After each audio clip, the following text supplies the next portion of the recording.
সামান্য কিছু কথা ভাই, ভিডিওটি স্কিপ করে চলে যাবেন না, একটু দাঁড়ান ভাই, আপনার একটু মূল্যবান সময়টুক আমাকে দেন প্লিজ। কিছু কথা বলি ভাই, আপনি বিয়ের পরে কেন সুখী নাই, আপনার ভিতরে অশান্তিটা কেন ভাই, এই বিষয়ে কিছু কথা বলবো। এবার ফেসবুক বিষয়ে তো অনেক কথা বলছি, এবার আসেন ফ্যামিলিগত বিষয়ে কিছু কথা বলি।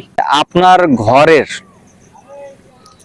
পাতিল তো চেনেন, পাতিল মানে আমাদের বরিশালের ভাষায় যেটা বলে ভান্ড, পুরুষেরা বাইরে ইনকাম করে আর সেই ইনকামটা ভান্ডের ভিতরে আইনা জমা রাখে বাসায়।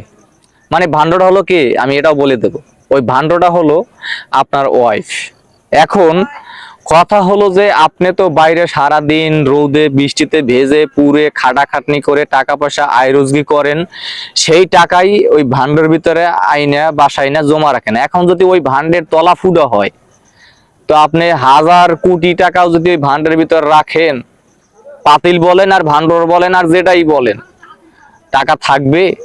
থাকবে না। তবে এই ভিডিওটার মাধ্যমে এইটাই বুঝাতে চাইতেছি যে আমি এই কথাই, আগে ওই ভান্ডটা ঠিক করেন। ওইটা যে তলাফুডা, ওই তলাফুডা ভান্ডে তো রাখলে ভাই থাকবে না, অর্থ নিজ দেওয়া পইরা যাইব, ওইটা আগে ঠিক করেন, তারপরে বাহিরে আয় করেন। দেখবেন যে আপনি আল্লাহর রহমতে আপনার উন্নতি 100% হবে ইনশাআল্লাহ।